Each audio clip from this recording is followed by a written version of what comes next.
to be unlimited. If you close your eyes, place your attention on your heart, and you can keep it on your heart and feel it and experience it and pay attention to it. We see from the technology that we built, in time, and not a very long amount of time, just a few minutes, you'll start to see this very low frequency of the heart start going up, which means you can slow your breathing down. When you slow your breathing down, you slow your brainwaves down. We've measured that thousands of times. Like, what emotion do you want to feel when a future experience happens? Whatever that is. Feel the gratitude, feel the joy, feel the freedom. Breathe and feel and breathe, and keep relaxing into your heart, keeping your attention nowhere else out of the millions of things you can put your attention on. There'll come a moment where that energy will naturally start moving up to the brain, and when that happens, the survival centers shut down, brain moves into alpha, you see more in pictures and images, and it's telling the brain to be creative, to dream, to be unlimited. If you close your eyes and you place your attention on your heart,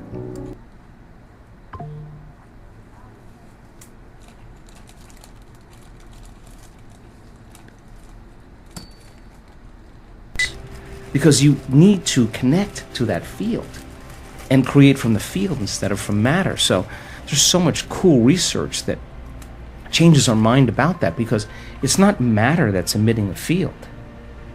It's the field that's creating matter. You teach people to change the field. You change the field, you change matter.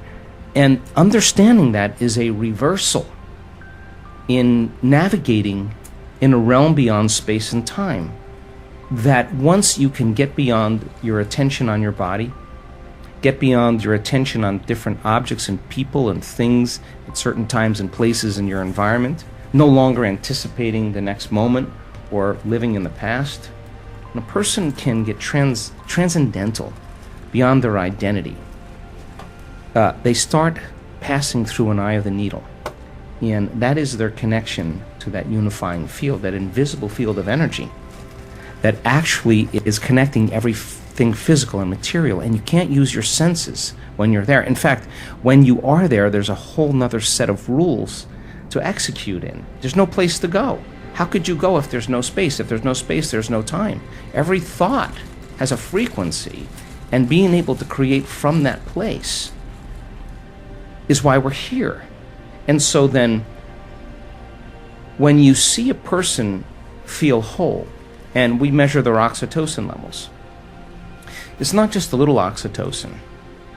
The oxytocin is 200 times normal, and oxytocin signals nitric oxide, and nitric oxide signals a chemical called endothelial-derived relaxing factor, and that causes the arteries in your heart and your lungs to literally open up. And just like your sexual organs get engorged with energy and fluid and blood, when that center is aroused, with the same intensity, you have a fullness in your heart. It's physiological. And when oxytocin is released, it's impossible to hold a grudge. You cannot hold a grudge, because you wouldn't want to trade this feeling by judging another person. You wouldn't want to trade this feeling for any condition in your environment. And this is the beginning of unconditional. This is the beginning of our divinity. So when you have all this energy in your heart, and oxytocin levels are elevated, this is a different consciousness. Now, the only thing you want to do is give. You want to say, I feel so amazing, and I want you to feel the way I feel. So here, I'll give this to you. So now people come to our work to help others. People come to this work because they're not so interested in the material things, although if it got them here, and they learn the formula and they learn how to create, once you get that, now that game's over. Now you want to make a difference. You want to leave a legacy. You want to contribute. You want to help somebody. And we bring children in at the end of the event, and we heal them of really serious health conditions. And we have really profound and prestigious universities in the United States saying, what in the heck are you guys doing? Like, we want to come and study this because it's so phenomenological. Now you're being a part of something great. So yeah, it may be the sports car, it may be the new relationship, it may be healing your body, but then when that happens, now what? What are you going to do now? Exactly. I mean, what are you going to do when you have everything? What are you going to do now? The next thing is, how am I going to make a difference? We're wired to care for one another, to be kind to one another, to to heal one another, to shine for one another, so to show other people they can shine. That's what the living organism does when they're not in fear, when they're not in aggression and hatred and prejudice and all those things that create division. So when that person runs into that experience of the divine and their brain goes into an aroused state of gamma, they're getting a biological upgrade. I can guarantee you that some health condition will be eliminated because they just ran into wholeness and their body will become more whole. So they could do all the diets, all the chemotherapy, all the nutrition, everything, and they're handling that health condition matter to matter. And when you change that, anything in your life matter to matter, there's a long space between cause and effect, between thought and experience. It's sometimes so long you forget what your dream was.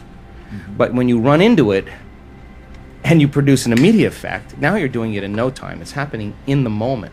And if you can capture that and you see the brain go into these elevated states of coherent gamma patterns, 200, 300, 400, 500 standard deviations outside of normal, that person can't make their brain do that. That's a subjective experience that we're capturing objectively. And we say to that person, what was that? And it's ineffable. They don't have the words to describe what a mango tastes like. They don't have the words to describe what the divine is. You got to just experience it. So then, that person that stands on the stage that has Parkinson's disease or had Parkinson's disease, that's a 76-year-old female that couldn't blow her nose, couldn't swallow, couldn't chew her food, couldn't stand up. One moment, running into the divine, and next thing you know, she's on the stage telling her story. And she's not young, and she's not buffed, and she doesn't look like a vegan, and she's not dressed like everybody that cares about that. She's just, you would walk right past her. But when she's talking and I'm looking out in the audience, I'm looking at 1,500 people leaning in. Nobody has got their eyes off of her because she's the example of truth. And that's the 4-minute mile. Puncture right through there. That's a piercing through a layer of consciousness. And that leaves a footprint in consciousness. And there's someone in the audience with Parkinson's disease looking at her going, well, if she can do it, I can do it. And here comes the 4-minute mile. As soon as it's broken, the next person does it. So by the end of the event, there's so much love in the room. There's so much energy in the room because people feel so incredible that they're not attached to their past any longer. They're so connected to they're so connected to their future that they stop telling the story of their past. They're telling the story of their future. They're no longer believing in their past. They're believing in their future. They're no longer romancing their past. They're in a romance with their future. And if oxytocin levels are up and it's the chemical that bonds, you're going to believe in that future you're creating with all of your heart, it better be opened and activated. And we're going to measure it. And I'm going to tell you you're doing it or you're not. And so then when people start realizing it was never about that, it was about who they became, that we overcome, that we overcome that week. We overcome. I give people numerous opportunities to get beyond themselves, numerous opportunities to connect with themselves. I want them to get frustrated. I want them to get impatient. I want them to get overly analytical because that's the end of their belief. And then finally, when they finally make up their mind to let go and just do it, and they run into that feeling, they run into that experience, they're all in. You think they don't want a sports car anymore. They want that, whatever that was. And if it comes with a transcendental moment, when they come back to their senses from that inner experience, their spectrum of reality is broadened.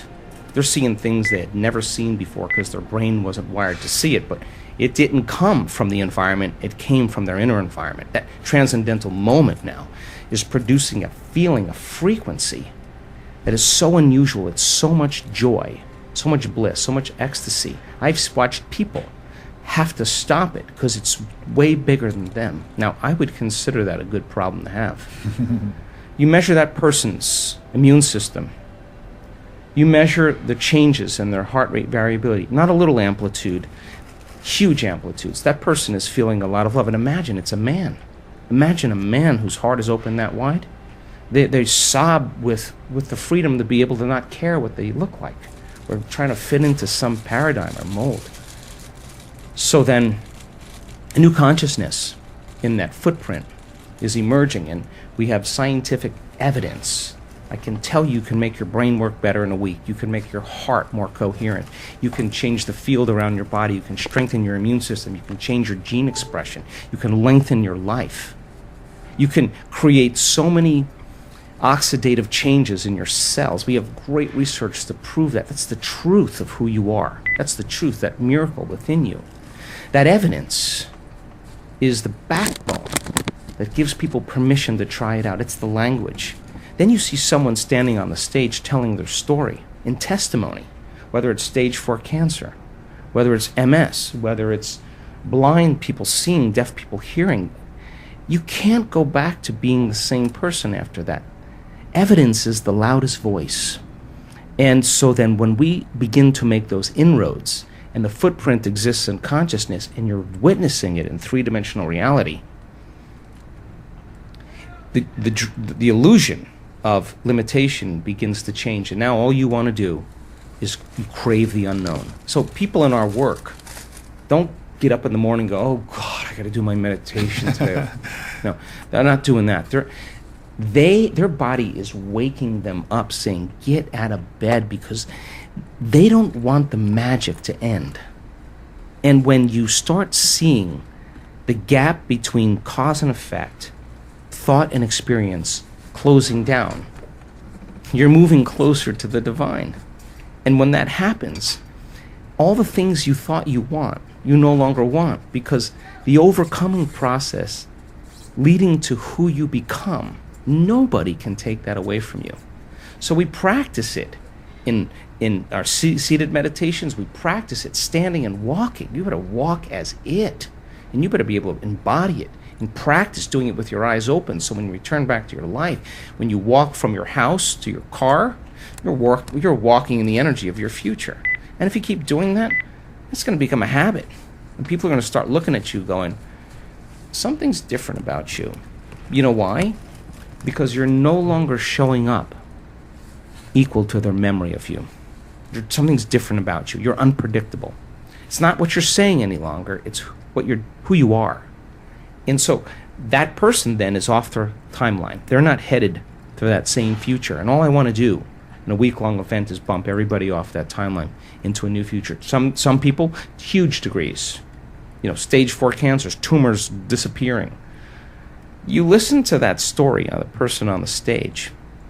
Your next meditation, you are not going to go half in. You're going to go all in. And that's all I want, is I want people to go all in. I want to provide people with my greatest understanding of the truth, and then numerous opportunities to experience it, nothing more. And when the magic starts to happen, it's beyond, way bigger than me. It's beyond my control. All I want to do is provide the environment where they feel safe enough to begin to create.